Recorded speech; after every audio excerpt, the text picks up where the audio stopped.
So the Suniti, she was at one time favored by the king, but now she was not in his favor. So Suruchi was getting all the attention. You know the whole story is there. So in a similar way, the king of Jaipur, 400 years ago, or 300, whatever it was, say 300 or so, Vishnu Chakravarti Baladev Vidyabhushan's time, 1700s, about 300 years ago. He was, many religious groups were vying for his attention. So the Ramanandis, they wanted the Vallabhacharya followers, the Ramanandis, 4 or 5, the Shankarites, the Mayavadis, he was giving money to all of them. I know there are many life members in ISKCON, very wealthy life members in Bombay and Delhi, and they give so much charity to ISKCON, even they're initiated in ISKCON by ISKCON gurus. But they also give to Ramakrishna Mission, and they also give to Chinmayananda Mission, and they give to Mother Teresa, and they give because they have so much wealth, and they want tax write-offs or some pratishta or whatever, can't say. So they're giving even to quote-unquote Mayavadi or non-Vaishnava movements. So now the same thing, because the king was taking care of Govindaji, and when Govindaji came to Jaipur, a bunch of Bengalis came there as the pujaris.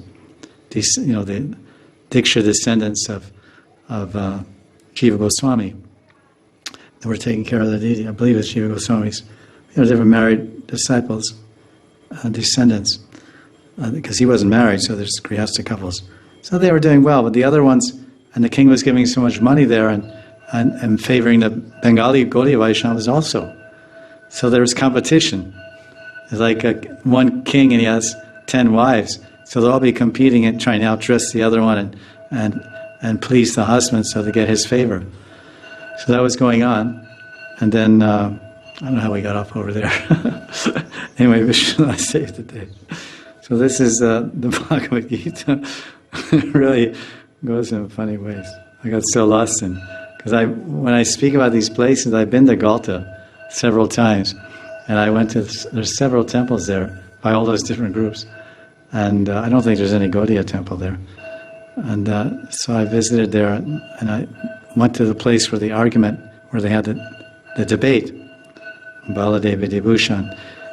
What I was saying, I was trying to say that Baladev, because of everyone was vying for the king's attention, one of the things that came up by the Ramanandis, now I know why, I'm getting back to it, they said, these Gaudiyas, they don't have any commentary. The Sridhar Swami followers of Sridhar Swami, Advaitins, the Advaitin Sampradaya, they said, we have our commentary. And then the Ramanuja, the Sri Vaishnavas are also getting donations and support. They have a big temple in Jaipur. They said, we also have a commentary on Vedanta. Any bona fide Vaishnava group, and even Advaitin, non-Vaishnava group, anyone who's bona fide, they all have a commentary on the Vedanta Sutra. But the Gaudiyas don't, so they're bogus. So the king he's a king, he's not a pundit. Oh yeah, sounds convincing. Everybody does what they must. So then he talked to the representatives there, and the pujaris.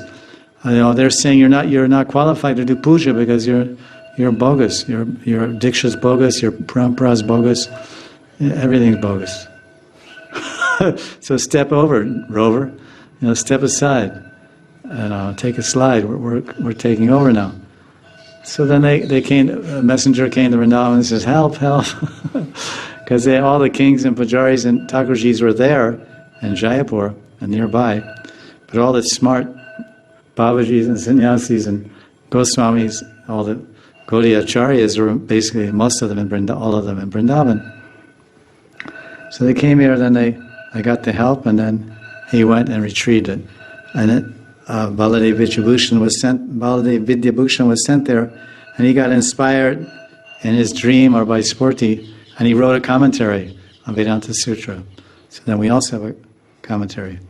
So I was just explaining how I was glorifying the Bhagavad Gita. That's how it started. I was saying the Gita is called the Gita Upanishad because the Upanishads describe karma and jnana, yoga, everything, bhakti, and all these sutras. So the essence of all those teachings is here in this Bhagavad Gita. It's called Gita Upanishad. Now the essence of Bhagavad Gita, because the Upanishads have many secret knowledges. There's Guya Vidya, there's Guyatara Vidya, Guyatam Vidya, Sarvaguyatamam. There's like 4 or 5 categories of secret knowledge. Rajavidya, Rajaguyam, Pavacham, Param. It's in 9th chapter, verse 2 of the Bhagavad Gita.